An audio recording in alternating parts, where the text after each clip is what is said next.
What we're going to do is, if you've seen me before, we'll start global, and then we'll go focus in on Europe. But we can look a little bit at global to see global trends, and some of these trends reflect on what's happening in the Netherlands and Europe. So let's go. And I have 15 minutes to do this, so it's going to be power action-packed. Okay, let's first start off. What you're seeing here is a map of IP connectivity, internet bandwidth between the different regions. And right away, you see that there are two big hubs globally. That'd be the United States and Europe, for where we see a lot of international capacity connected, where you see the traffic, et cetera. And we're still seeing pretty fast growth, or pretty high growth with international IP, up over 30% in markets that are small and growing fast, like Africa. And if you look at Europe, very mature market, still growing at about 20% a year, or 3-year CAGR, I think I was basing that on. And what we've looked at, TeleGeography is, and what I specifically look at is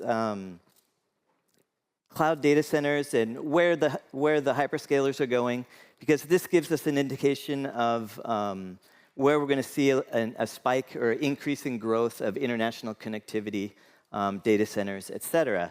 But that has been changing since about 2021, 2022 with Chappy or ChatGPT. But what we've seen over the last few years is that cloud data centers have actually slowed down their deployments to almost half of what it was in 2019, right before COVID. And why is this happening? Well, it's pretty easy. It's what we've been talking about a lot, is AI. We're seeing all the basically money going to AI and building out that infrastructure, and we're seeing a slowdown in a lot of different markets. Cloud data centers are still coming out, but at a slower pace. And here you see concentration in where? Very popular area right now, unpopular. Middle East. So this is the planned. So this is all before the last 6 months.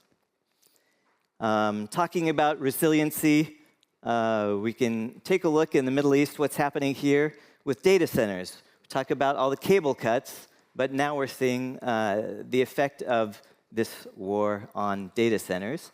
We saw that AWS had 2 data centers hit, and just that data centers have become a target or focus, especially in areas like this. But this also revealed some other things. The focus on data sovereignty, data residency, that you don't want to have all of your data in one data center, which is what happened for some companies in the Middle East. And where did all the backups go? Back to the hub, Europe. And now Europe has always been the hub for Middle East, and Middle East doesn't interconnect. A lot of the companies don't interconnect with each other to keep things locally. That has been changing. We've seen it in the data we receive. But in this case, there's still a lot of connectivity back to Europe.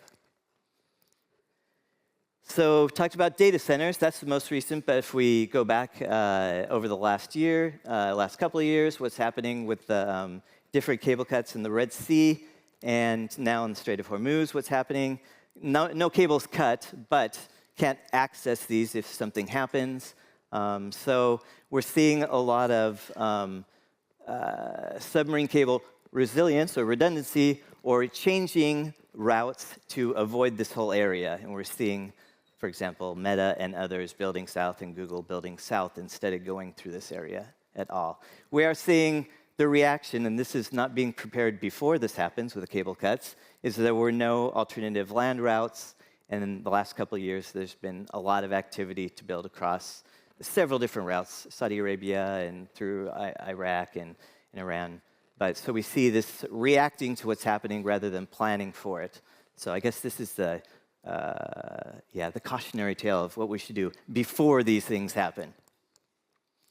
But submarine cables have been, and looking at this resiliency, redundancy, of course. If you go back 10 years or so ago, most subcables were landing in the same locations. So if we look at the transatlantic, we see New York on US side and focus on UK and Northwest France and Europe. And now we've seen over the last 10 years, it's spreading out different landing points, et cetera. So there is already a move over the last 10 years, subcables, in a lot of the very developed markets of this diversity, in having multiple routes, different locations. So if there are cable cuts, it's not going to take all of the cables out. Same thing, Transpac, very focused on Japan and a couple of states, and then now we're seeing it spread out more over the last 10 years. Okay, let's go and focus on Europe. This is similar to map to the first one that we saw, but this shows the size of the circles is how much international capacity in that region.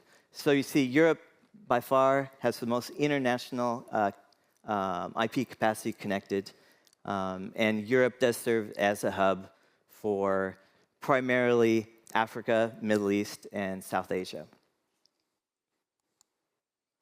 So just to make it clear, in case you couldn't see it. Okay, and if we're looking at the share of Europe international internet bandwidth, most of the international internet bandwidth, meaning cross-border international capacity, so this does not include domestic capacity, remains within European countries. A lot of countries, high connectivity, a lot going on content-wise, et cetera. So 70% is interconnected with Europe. But then we see the other areas, like I was saying, that it is actually growing as a portion of capacity to non-European countries or regions, which we'll see here. So Europe is the hub, is usually how we see it as the content hub, even though there is content that we're seeing, the different data centers and hyperscalers, et cetera, building out in these different markets. I talk a lot about Africa. However, still the vast majority of capacity and content is coming out of Europe, but this is starting to change as we see everything dipping there. In the most well, anyway, North Africa is for the moment anyway, pretty much being served by Europe. So, and there's many reasons for that, but almost 100% of the international capacity from North Africa is to Europe, not to each other. And just quickly going over prices, this gives us a couple trends. We're seeing that prices are decreasing quickly. And before we would say, oh, the only two holdouts are Middle East and India, where we're seeing the 100 gig waves, still very expensive. Now we're seeing in the Middle East a lot of activity. Prices are starting to drop as they're building out, focusing on a lot of activity like we saw with the hyperscalers in the region. But now all of this is put into question, slowed down right now with what is happening in the area. But prices were starting to drop, whereas India is very slow to drop prices. And then in Europe, pretty much across the board, a lot of the lowest prices, still prices dropping in the 15% range average, depending on which route you are looking at. Okay, and then within Europe, not connected to Europe, but within Europe, here's the image. We looked at the regions before. These are looking at the different countries. The flap countries, of course, circles, are the largest. This is where you see the most international capacity. And the thickness of the blue lines shows how much international capacity. This has been changing over the last 5 to 10 years, where we see a lot more connectivity to Africa, to the Middle East, to Africa. We're seeing new routes that we're seeing a lot of growth is through Portugal and Spain and into France. And now with the build-out, we'll see probably with AI, but also just with the hyperscalers, that a lot of increased capacity up through the southwestern part of Europe. And then we've seen also in the Nordics, with the data centers in the Nordics, I mean, Sweden shouldn't have that much international capacity or IP capacity, but a lot of this is data center driven, a lot of content. So that's another corridor where we see a lot of growth. And then kind of the new areas that we see a lot of growth is coming in from the east, and a little bit, we're seeing more activity coming up through, for example, Greece, neither through Sofia or Bulgaria to Turkey, see a lot of growth there. And this just shows what the top countries are for international capacity. We see for country-wise, Netherlands is fourth, not far behind others. But the flap, you see, the flap countries are much, much higher than the secondary countries. And growth, like I said, hovers around 20%. But if you look at Amsterdam, Amsterdam is actually number 2. So way to go, guys and ladies. OK, market interconnectivity. Now, what I've done in a lot of the peering or interconnection events is everybody's asking me, OK, well, tell us about this, what are the big hubs, et cetera. So we put all of our data sets together, and I used to do this manually, but now we've put it together in our research. So we have a tool that we look at 3,000 different markets, and we use 45 different data sets that we look at. A lot of these are data that we've collected directly from you guys. But there are some third-party information that we pull, data sets we pull too. But this is just so we can look and compare different metros. And if this is a quick one to look at, the top 5, top ranked. Now, well, wait for the next slide. But here we have the top ranked currently the most, looking at all these data sets. There's like 9 groups of data and 45 data sets. Frankfurt, they can be capacity, data centers, cloud infrastructure, demographics, population, local access. These are different variables we look at. Frankfurt currently ranks the highest, London second, and then Amsterdam number 3. You did it, almost. And then Paris and Stockholm. Stockholm, top 5, that's crazy. And the biggest gainers are Frankfurt, Berlin, so German, a lot of growth there, or planned growth, Dublin, Copenhagen, and then Amsterdam, all right. Now, when we talk about, the funny thing is we talk about, let's talk about, resiliency, et cetera, for Netherlands. Well, for me, it's kind of boring because the networks it's pretty distributed, pretty redundant. It's more interesting for me to look at like Africa, where we can see the problematics, where they will look at Amsterdam and say, OK, how do we do this? Let's do it like this. So, but if we rank based on the different data sets that we have, this shows London as number 1. This is where you see that the rankings change, every time we're adding new data. So it's, but it goes back and forth between London and Frankfurt. They're the most, usually ranked the highest. Amsterdam is up there, except for cloud infrastructure, which is 6, not top 5, but number 6, still pretty good. Amsterdam ranks really high. And if you have questions about this, we can go over this afterwards. We can go into more details. But this, just the overlay, compares Amsterdam to Paris. Amsterdam's big strength is the number of IXs and long-distance connectivity as well, compared to Paris. And then this shows just international capacity connected, IP capacity connected to Amsterdam. And this is kind of interesting for me. I don't look at Amsterdam a lot, but 90% is to other European countries. Whereas you see, of course, if it's Marseille, it's a higher percentage to other international locations, Middle East, Africa, et cetera. But for Amsterdam, it's almost entirely Europe. But the number 2 I thought was pretty interesting too is Middle East.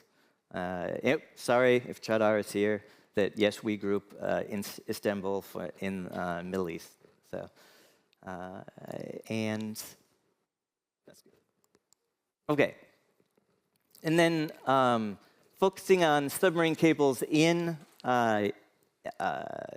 Europe, there's a lot of activity. So there's already a ton of cables, but there are many cables in the pipeline right now, too. A lot of this, some of this, all of this, no, is driven by hyperscalers, but also AI, the dream of AI. But what we've seen with AI is inter-regions, we haven't seen a huge growth of traffic or capacity. We see really kind of within the data center, within the metro area, or very close to a metro area. That's where we see the explosive growth, not as much cross-border, but depends in Europe, because Europe is smaller countries, so smaller distances, so you will see some of that.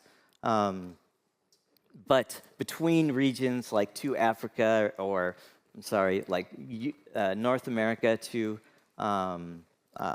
like Pacific to Asia, we don't see this huge amount of growth yet.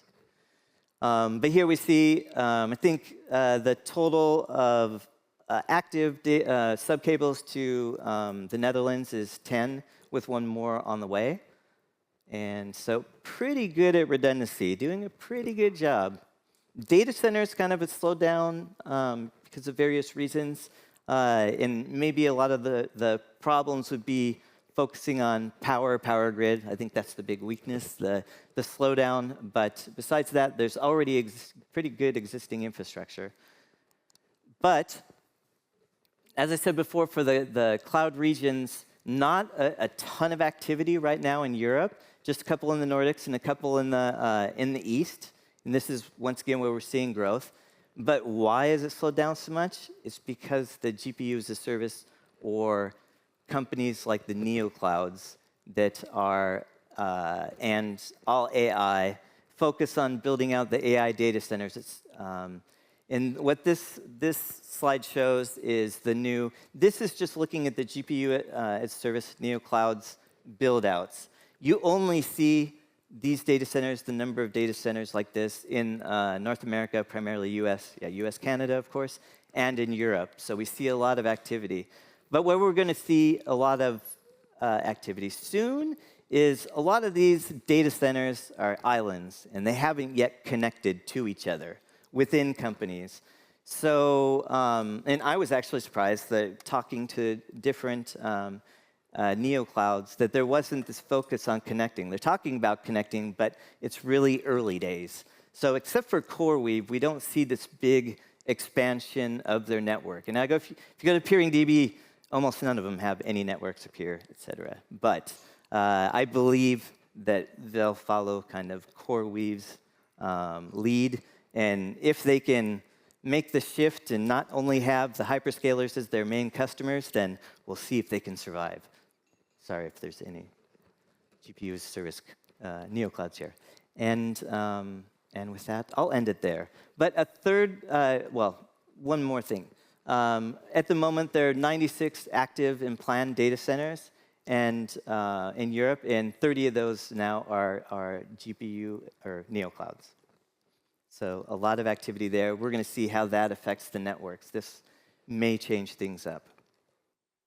And I think I'll end it there because I'm way over. So, Thank you.